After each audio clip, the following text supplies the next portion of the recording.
I'm Brenda Elmer. I'm running for the office of Moorhead Mayor. So Brenda, what are the most important issues in your race? The most important issues to me are the issues that I've been hearing at the door, because I want to make sure that my platform, my agenda is what the people find important.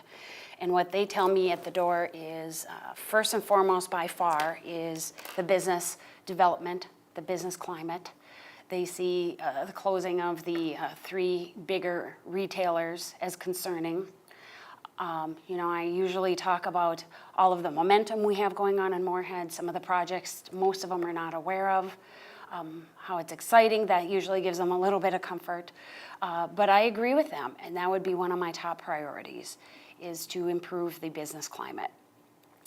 Did you want me to talk about how to address them at the same time, or whichever you prefer? Okay, sure. So the business climate, but not just for the retail that it provides and the amenities that it provides. That's usually first and foremost on everybody's mind, but kind of a deeper meaning to it, in that we have almost 1/3 of the parcels in Moorhead are ongoing tax exempt. And it's really concerning because the existing residents and businesses have to shoulder the cost of local government. And it seems like every year at budgeting time we struggle with just how to fund our existing services and infrastructure, let alone add anything new. We can go back and talk about why the business climate is that way. I think you've heard me talk about just being on the front lines of the state border. There's huge disparities because of state policies and taxes, and there's not a lot we can do. I go to St. Paul as part of the city delegation in my role as city council member, and we work on border cities legislation. We work on funding that we need for different projects and so forth. But I think there's more that we can do there. So that's an underlying issue, but first and foremost, it's the business climate, and they're all kind of related as well. And that usually leads into their mention of taxes, special assessments, utility bills. They kind of lump those a lot together. And again, that is related to the business climate and the revenue that we're not bringing in.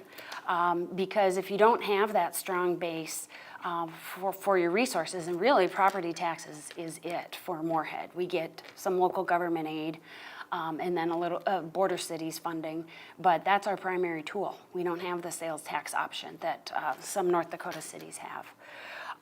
And so we try to keep that reasonable because we know it's very competitive. People have choices in this metro area on the border where to live and locate their business. And so they're all kind of interconnected.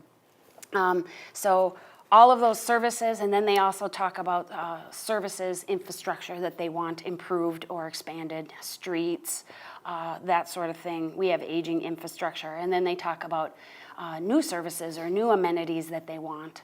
Again, all related to the tax base. And so all of those things, I hear about roads. We need a few more patrol officers in the city. We have, I think it's 5 vacancies that are funded. So it's not a matter of having the resources, they just can't hire them fast enough. But a couple more as we're growing. So we have needs as a city, but all of that takes a back seat if you can't fund it. So that's what I hear at the door. And then sometimes discouragement about, can we really make a difference? I say, you need to come to our budget meeting where we're adopting the budget. Well, does it matter? That kind of a thing. So I'm thinking about ideas on how to engage our residents a little bit more. So those are the issues. Sure. So let's talk a little bit about what you would do to address some of those issues. Right, absolutely. So for the business climate, business development, first and foremost, we've made tremendous strides in the last 2 years. The progress you're seeing in our downtown is not by chance, it's by design. It's been hard work from the council and other community leaders.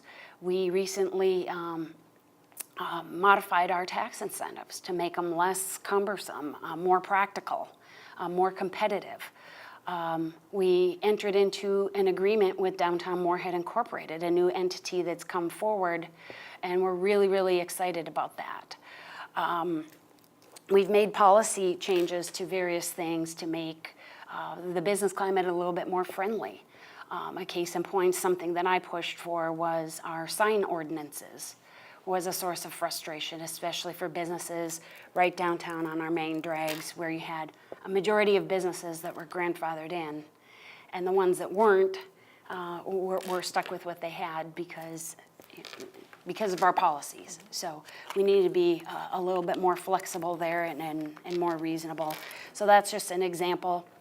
Methodically going through our processes are, frankly, our customer service, our culture at City Hall, just being a little bit more helpful when it comes to that. More, how can we help you? How can we make it happen? And maybe less of a regulatory approach.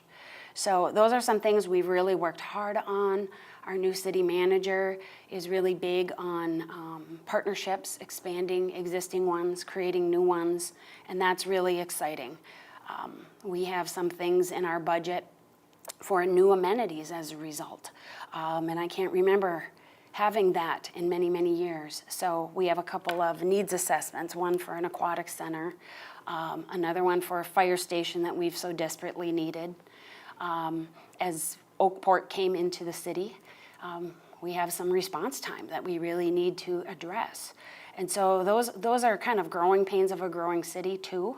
But we really need to bring in that tax base. So the relationships and the partnerships that I talk about. Over 2 terms on the city council, I have a lot of that from working with folks. I think that's a strength of mine. Also, I would seek more legislative help. I have some ideas on how to supersize some of the border cities' legislation Moorhead's a part of. And I understand the legislative process well. I would use it a little more assertively than we have been. Moorhead has to assert itself, I think. Sometimes I think we're too Midwest timid in doing that. So those are some of the ideas on how I would address that. We have to do a better idea showing St. Paul that it's not just a favorite of Moorhead, that the state would benefit as well. I think sometimes we haven't been so good at painting that picture. It's more, hey, why don't you help us? We're the 23rd largest city in your state. And so we need to demonstrate to them that it will advance the state as well. And then some of the process, as I talked about in engaging citizens, we've had a few examples that have only come to light as issues have come up, and we address them then. A lot of times we're not even aware of them until it becomes an issue. If I'm elected, I'm a process person. I would like to go through holistically and look at that. One change that I helped to prompt was notification for developments. Not everybody reads the legal notices, so just a bigger area that we would actually notify by postcard. That was in response to one particular development. So I would look at that holistically. So those are some of the ways I would address that, and I could hit the ground running. Okay, to wrap up, let's talk about what differentiates you from your opponents and why someone should vote for you. Sure, absolutely. We've had a lot of turnover in the city council the last 8 years I've been on there, and it looks to be we'll have at least three new council members out of the 8 again. In the very least, I think that holds Moorhead back a little bit. Frankly, there's a high learning curve. I could hit the ground running with my grasp of the issues, the relationships I've built in this role, not only within the city, but serving on the Metropolitan Council of Governments, working at the legislature on behalf of the city of Moorhead, working with various organizations throughout our community. I could hit the ground running on that. I mentioned my experience in the legislative process. I have connections on both sides of the political aisle that I still maintain. I would use that a little more assertively to move Moorhead forward. And then I have the time to commit to it, to put my heart and soul in the job and pledge to work with the entire community for the good of Moorhead.